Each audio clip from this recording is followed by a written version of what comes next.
Assalamu alaikum warahmatullahi wabarakatuh. Hope you're all doing well, inshallah. Alright, guys, here we are. First week almost done, alhamdulillah. Just a quick recap of what we have been discussing. Ramadan provides us with that yearly retreat where we can remove ourselves from the stimulation of the world and transition into a state of true, or in other words, pure consciousness. In this state, by default, our natural fitrah kicks in and we begin to gravitate towards being more and more obedient to Allah subhanahu wa ta'ala.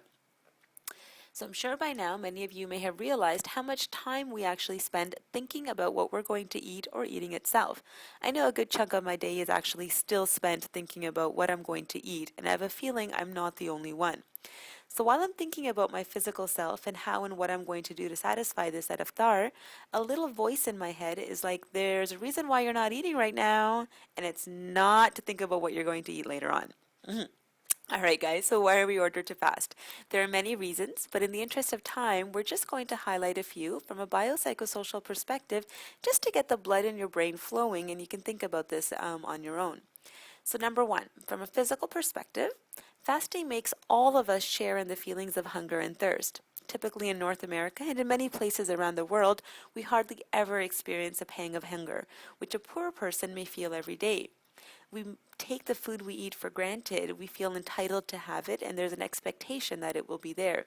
Try today to sit at the iftar table and look at your food and just see how blessed you are, and don't feel entitled for having it. Realize it's an actual blessing and fill your hearts with gratefulness for the one who has actually given it to you, Allah subhanahu wa ta'ala. Number two, from a social perspective, fasting has a universal or communal aspect to it. So in Ramadan, every Muslim throughout the world, inshallah, is fulfilling this blessed act of worship and is doing so voluntarily. So we have this worldly sense of solidarity and unity, which we can actually notice in our own homes. Not sure about your household, but I know in mine, everyone has different schedules. But in Ramadan, we all have the same schedule. We have no choice. We're all waiting for the Maghrib Adhan so we can have iftar together. So we're forced to gather, socialize, eat, and pray together, which enhances our bonds and builds our unity. So today again, when you're sitting at the iftar table, look around you and feel blessed that you have your loved ones around you. And if you're alone right now, don't worry. Allah subhanahu wa ta'ala is with you, and the angels, don't worry about that. Bottom line is there are people in your life, your family and your friends, and these are a blessing from Allah subhanahu wa ta'ala. So don't take that bond for granted, nor should you feel entitled to be loved by them. Realize it's a blessing and fill your hearts with gratefulness towards them and also Allah subhanahu wa ta'ala for giving them to you. All right, now guys, the third one, the psychological perspective. You ready for this? Buckle up. All right, fasting is the highest standard of self-restraint.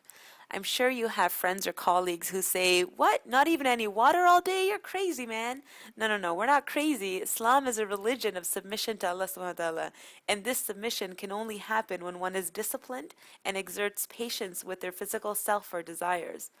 So having said this, discipline and patience does not come easy. Trust me, out of all of you, I need to work on it the most probably. But what I can say for sure is we can achieve this discipline and patience in accordance to our abilities. And what matters the most is the effort expended and not the end result in this world. So to try to wrap this up, we're all fasting, and inshallah we are all able to benefit from the physical and social rewards of fasting, but this internal struggle with our own psyche, our nafs, is the hardest part. And we want to end off this discussion by reminding all of you that everything in this world is constantly making dhikr of Allah subhanahu wa ta'ala. Everything, except us, humans and jinns. Doesn't that make you quiver? It freaks me out. Like, who do I think I am? Everything is being obedient and remembers Allah subhanahu wa ta'ala all the time, and I'm sitting here thinking about what I'm going to eat for iftar. What if this is my last breath and I die thinking about food? Honestly guys, reduce your sense of entitlement and realize that every breath you take is a blessing. If you're able to see that every breath could be your last, trust me, you will not waste it. In my opinion, we all have a huge sense of entitlement from Allah subhanahu wa ta'ala, and He keeps giving and forgiving us. And we just keep getting and forgetting Him. The Mathaba team prays that this Ramadan, our fast serve us as a reminder of the multitude of blessings we have, from food to health to our loved ones, with our iman being the greatest of all blessings, and our hearts, inshallah, will fill with gratitude, and we will humble ourselves before our Creator and make the effort at least to make every breath count. All right, guys, don't forget to breathe with awareness. Inshallah, we'll see you soon. Assalamu alaikum wa rahmatullahi wa barakatuhu.